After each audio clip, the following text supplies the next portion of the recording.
I'm Kirstie Ross and I'm a Senior Curator of Cultural Heritage here at the Tasmanian Museum and Art Gallery. And I'm going to talk just briefly about two objects here in this case, which are from the Cultural Heritage collection. And they're united because they both come from Egypt, but they're many, many years apart. One comes from, I guess, the very ancient times in Egypt, and the other object comes from World War I. And these two objects really tell us something about the history of museums and the history of TMAG, as well as, I guess, history generally. So in the case here, we have this beautiful little blue object. That's called a shabti, and it's a very common kind of grave object or grave good that you would find buried with an Egyptian person. And I'm not even going to attempt to date it because there's a lot of fluidity around the dating.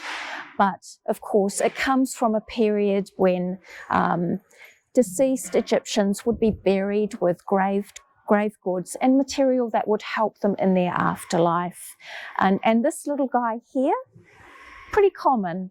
Thousands and thousands of them were made and buried with people, and the shabti would actually do the labour for the person in their afterlife. So this little shabti is pretty generic and pretty common, and I know that many of them are in other museums around the world, and it comes from a time, the late 19th century, early 20th century, when to be a museum, you had to have something Egyptian.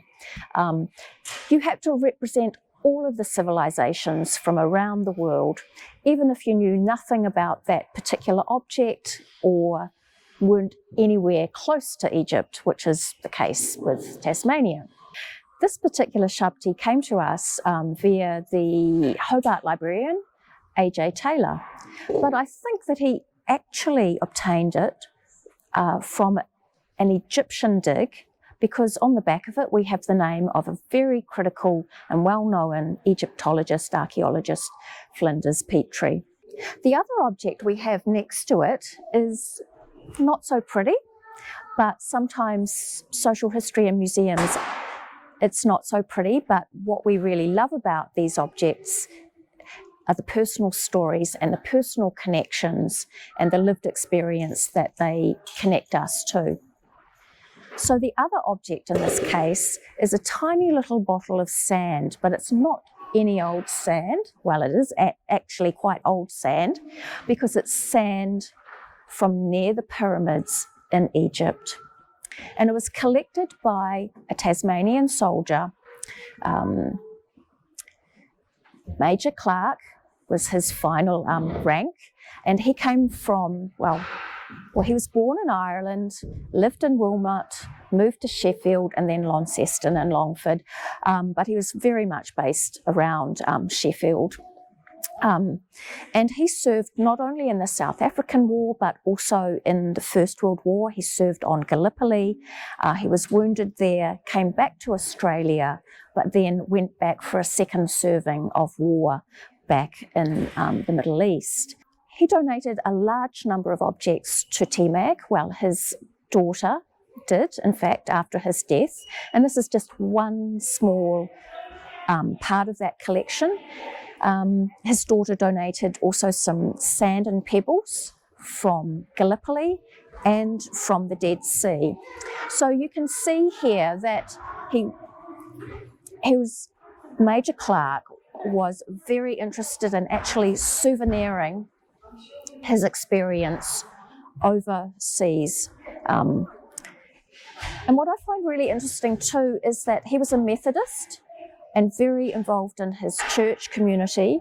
And so being over in the Middle East, serving in Egypt, he was a member of the Light Horse, serving on Gallipoli, he would have experienced and would have been looking for these places in the Old Testament that he would have been familiar with. So he was souveniring the Holy Land as much as his experience of war. Today, it's the objects like the sand that we tend to collect rather than the slightly prettier shabti.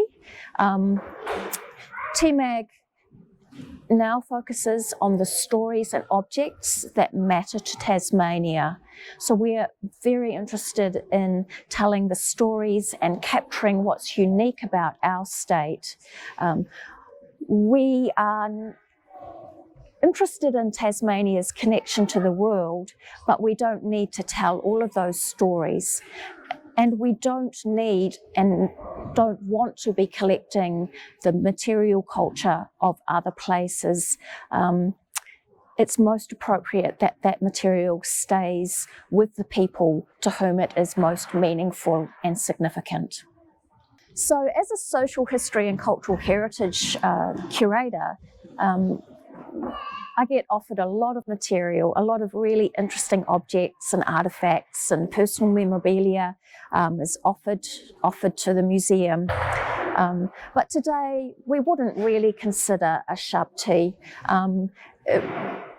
We'd be interested in the circumstances that the owner came to have it, but really it's not appropriate for us to be collecting this kind of material here at TMAG today.